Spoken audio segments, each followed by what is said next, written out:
అందరికి నమస్తే. ప్రభుత్వం ఒక చార్ట్ విడుదల చేసింది. ఎందుకు ఆ చార్ట్ విడుదల చేసిందంటే, మేము చాలా గొప్ప పని చేసినాం, మాదే గొప్పతనం అని అర్థం వచ్చే విధంగా మీడియాకి రిలీజ్ చేసిండ్రు. పేపర్లు అన్ని పేపర్లు వడ్డించిన వస్తారు ఆ పోస్టర్‌ను సేమ్ వాళ్ళు ఏమి ఇచ్చిర్రో అది యాజ్ ఇట్ ఈజ్‌గా ఇచ్చి కొంత మ్యాటర్ రాసిండ్రు. ఆ మ్యాటర్ రాసిండ్రు గానీ, అసలు దానిలో వాళ్ళ తప్పులు వాళ్ళు బయటపెట్టుకున్నారు. వాళ్ళ చేదగంతనాన్ని వాళ్ళు బయటపెట్టుకున్నారు. వాళ్ళ ఫెయిల్యూర్‌ని వాళ్ళు బయటపెట్టుకున్నారు. అసలు ఈ ప్రభుత్వం వచ్చిన తర్వాత దేని మీద అయితే ఎక్కువ చర్చ జరిగిందో, ఆ విషయంలోనే వీళ్ళ ఫెయిల్యూర్‌ను ఆ చార్ట్ ద్వారా బయటపడ్డది. మొత్తం మాట్లాడదాం.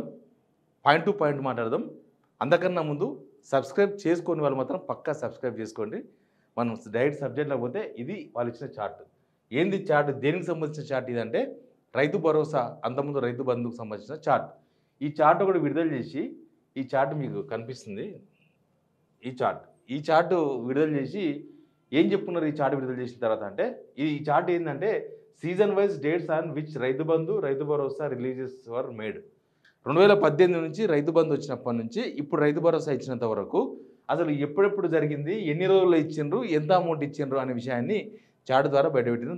దీనిలో చాలా చాలా బొక్కలన్నీ కూడా బయటపడ్డాయి. వీళ్ళ బొక్కలన్నీ కూడా. ఏంది వీళ్ళు ఈ చార్ట్ విడుదల చేసి ఏం చెప్పుకున్నారంటే, మేము అతి తక్కువ రోజుల్లో, చాలా తక్కువ రోజుల్లో ఎక్కువ అమౌంట్ రైతు భరోసా ద్వారా ఇచ్చినాం. అంతకుముందు గవర్నమెంటు అసలు వాళ్ళు అంత తక్కువ షార్ట్ పీరియడ్‌లో ఇయ్యలేకపోయినరు. వాళ్ళు రోజులు టైం తీసుకున్నారు.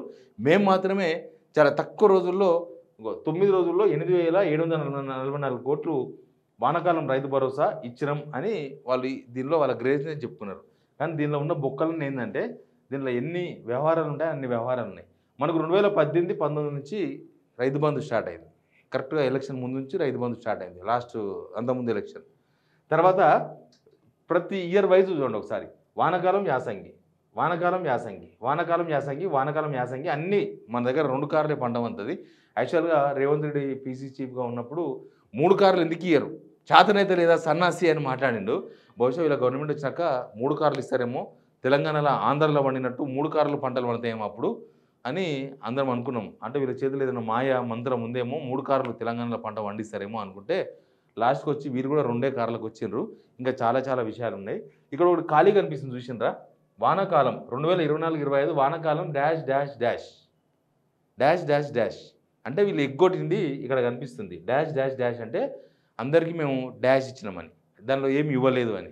మనకు తెలుసు కదా 2024-25 వానాకాలం పంట అసలు రైతు భరోసా అనే మాటనే ఎత్తలేదు.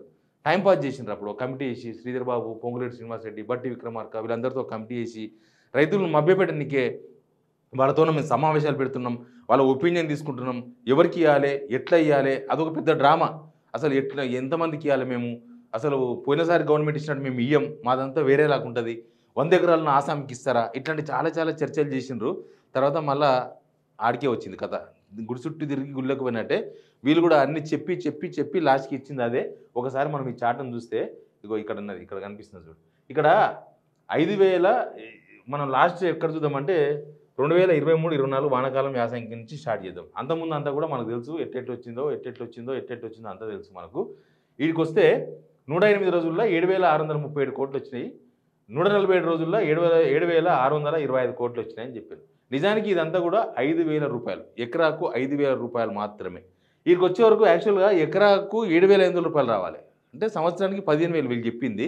దాన్ని తగ్గించినారు. 12,000కి తగ్గించారు. అందరికీ తెలుసు ఆ విషయం కూడా. ఈడికొచ్చే వరకు 5,000 రూపాయలు ఇచ్చినప్పుడు 7,625 కోట్లయింది. 7,625 కోట్లయింది.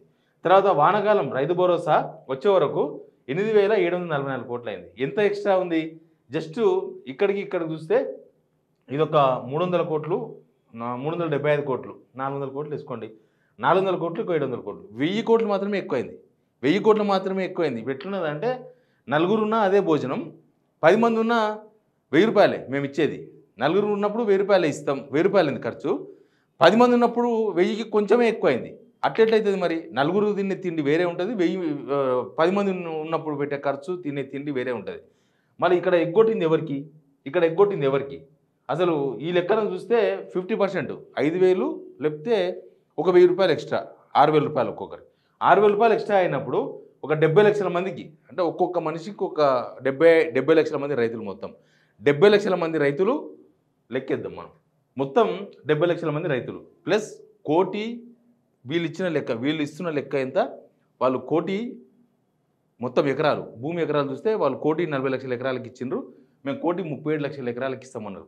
1,30,00,000 ఎకరాలకు ఇచ్చినప్పుడు దాదాపు ఇక్కడ 1,400 కోట్లు ఎక్కువ కావాలి. 1,400-1,500 కోట్ల రూపాయలు ఎక్కువ కావాలి. అంటే 300-400 కోట్ల రూపాయలు ఇక్కడ 300-400 కోట్ల రూపాయలు రైతులకు చేరలేదు. అవి ఎక్కడ పోయినాయి అనేది ప్రభుత్వం క్లారిటీ ఇవ్వాలి.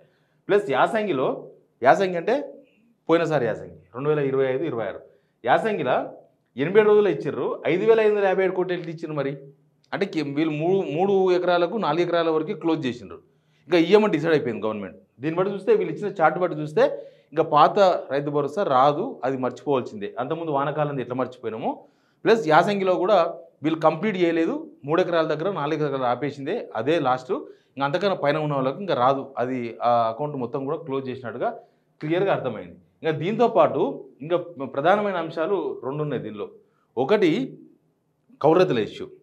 కౌలు రైతుల ఇష్యూలో కౌలు రైతులు కూడా ఆల్మోస్ట్ మన దగ్గర 25 లక్షల మంది ఉన్నారు. 25 లక్షల మంది. వీళ్ళు ప్రతిపక్షంలో ఉన్నప్పుడు ఏం మాట్లాడినరు, లేకపోతే ఎలక్షన్ మేనిఫెస్టోలో ఏం పెట్టినరు, లేదా గవర్నమెంట్ వచ్చిన తర్వాత ఏం మాట్లాడినరు. రైతులకు వస్తుంది, కౌలు రైతులకు వస్తుంది, అంటే ఇద్దరికీ వస్తుంది. అరే ఒక ఎకరా ఒక రైతు ఉన్నాడు, నాకు 1 ఎకరా ఉంది, నేను ఒక రైతుకు వేరే ఒక కౌలు రైతుకి ఇచ్చిన, ఆయన కౌలు చేసుకుంటా అంటే ఇచ్చేసిన 1 ఎకరా. ఇచ్చేస్తే వీళ్ళు ఇచ్చే 15,000 రూపాయలు ఆయనకు వస్తుందా నాకు వస్తుందా అంటే వీళ్ళు ఏం సమాధానం చెప్పిండ్రు, ఆయనకు వస్తుంది ఈయనకు వస్తుంది. కన్ఫ్యూజన్ ఎందుకు? ఈ మాటలు చెప్పింది ఎవరో కాదు, సీఎం రేవంత్ రెడ్డి గారు చెప్పిండ్రు, తర్వాత అగ్రికల్చర్ మినిస్టర్ చెప్పిండ్రు, ఫైనాన్స్ మినిస్టర్ చెప్పిండ్రు.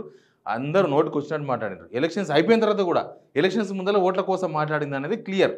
ఎలక్షన్స్ అయిపోయిన తర్వాత అధికారంలోకి వచ్చిన తర్వాత కూడా రైతులను మభ్యపెట్టనికే, కౌలు రైతులను దిగమగ వేయనికే మేము కౌలు రైతులు కూడా ఇస్తాం కదా, రైతులకు ఇస్తాం కౌలు రైతులకు ఇస్తాం అని చెప్పి మాట్లాడినారు. ఇప్పటిదాకా కౌలు రైతులకు ఇచ్చింది 0, కౌలు రైతులకు ఇచ్చింది 0. ఆ విషయం గుర్తుపెట్టుకోండి.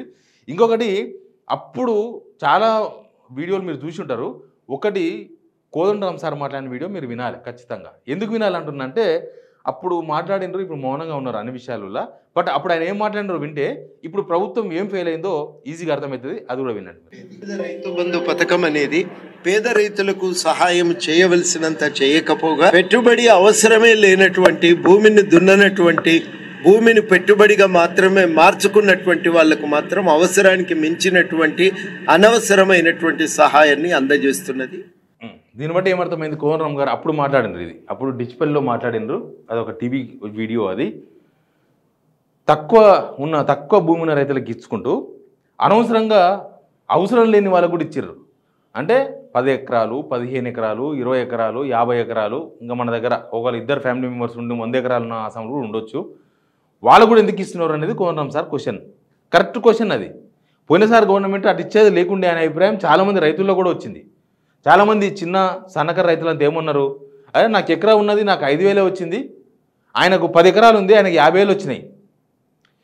2 ఎకరాలు అయితే ఏమనుకున్నాడు, నాకు 10,000 ఇస్తున్నారు, ఆయనకు వాళ్ళ ఫ్యామిలీలో 30 ఎకరాలు ఉంది, 30 ఎకరాలు ఇంటూ సంవత్సరానికి 10,000 ఎంత, 30 ఎకరాలు ఇంటూ 10,000, ఆయనకు 3 లక్షల రూపాయలు ఎట్లా వచ్చినాయి.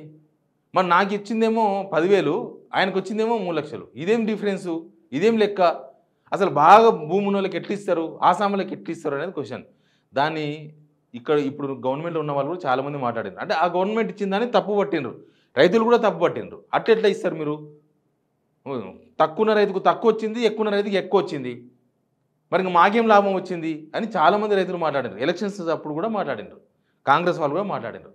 ఇప్పుడు వీళ్ళు వచ్చినాక ఏం చేసింది, మరి ఈ గవర్నమెంట్ వచ్చిన తర్వాత వీళ్ళు ఏమైనా కట్ చేసిండ్రా? అప్పుడు తప్పు పట్టిన వాళ్ళు సేమ్ ఇప్పుడు కూడా అందరికి ఇచ్చారు.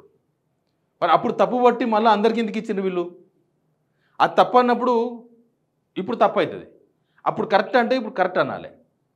అప్పుడున్న వాళ్ళే, అప్పుడు దాన్ని తప్పు పట్టిన వాళ్ళే అట్లెట్లు ఇస్తారు. అన్ని ఎకరాల వాళ్ళు, కాంగ్రెస్ వాళ్ళని డిఫరెన్స్ ఏం చేయలేదు. సేమ్ అప్పుడున్న స్కీమ్ను తప్పు పట్టిన వాళ్ళు అదే స్కీమ్ను ఫాలో అవుతున్నారు. అందరికి ఇచ్చేసిన వీళ్ళు కూడా 50 ఎకరాలకు వచ్చింది, 100 ఎకరాలకు వచ్చింది, 70 ఎకరాలకు వచ్చింది, 30 ఎకరాలకు వచ్చింది, అందరికి ఇచ్చారు. డబ్బులని కూడా దుర్వినియోగం చేస్తున్నారు, దొరలకు ఇస్తున్నారు, రెడ్డిలకు ఇస్తున్నారు, 100 ఎకరాల వాళ్ళకి ఇచ్చారు. అట్లెట్లా ఇచ్చిండ్రు అని బాయిలో దుంగినంత పని చేసినారు. ఇంకా వీళ్ళు ఇవాళ పోయి బాయిలో దుంకుతారేమో అనిపించింది అప్పుడు మాట్లాడినప్పుడు. తీరా చూస్తే ఈ గవర్నమెంట్ వచ్చినా కూడా మళ్ళీ అదే ఇచ్చింది కదా. మరి దీన్ని ఏం సమర్థించుకుంటుంది? మరి ఇక్కడ ఒకవేళ మీరు కట్ చేసి ఉంటే కౌలు రైతులకు ఇచ్చే అవకాశం ఉండేది కదా. ప్లస్ ఇక్కడ 9 రోజులనే మేము ఇచ్చామని గొప్పలు చెప్పుకుంటున్నారు కదా, ఇక్కడ 9 రోజులనే మొత్తం ఇచ్చామని చెప్తున్నారు. అసలు వీళ్ళ లెక్కగా తీస్తే December 3 గెలిచిండ్రు, December 7 గవర్నమెంట్ వచ్చింది, December 7 2023 నుంచి స్టార్ట్ చేయాలి. 9 రోజులు కాదు లెక్క, December 7 2023 నుంచి ఇప్పటిదాకా 800 రోజులైంది, 300 రోజులైందా, 350 రోజులైందో అంతా కలిసి ఇది ఇచ్చిర్రు. అంతా తప్పితే ఇప్పుడు అంతకుముందు వానకాలం ఉన్నది, అప్పుడు యాసంగి ఎలక్షన్స్లో గెలిచారు కదా 2023-24 యాసంగిలా 7,625 కోట్లు ఇచ్చిర్రు. ఈ లెక్కలన్నీ కూడా వీళ్ళు ఇచ్చినవే తప్ప మనం ఆర్టీఏ పెడితే ఇస్తలేరు, గుర్తుపెట్టుకోండి.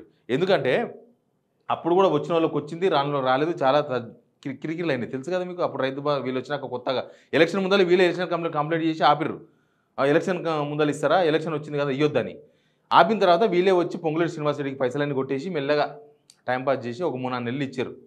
తర్వాత ఫైనల్గా ఏంది ఫిగర్ అంటే ఇదే లాస్ట్ రైతు బంధు అని చాలామంది మాట్లాడుకుంటున్నారు.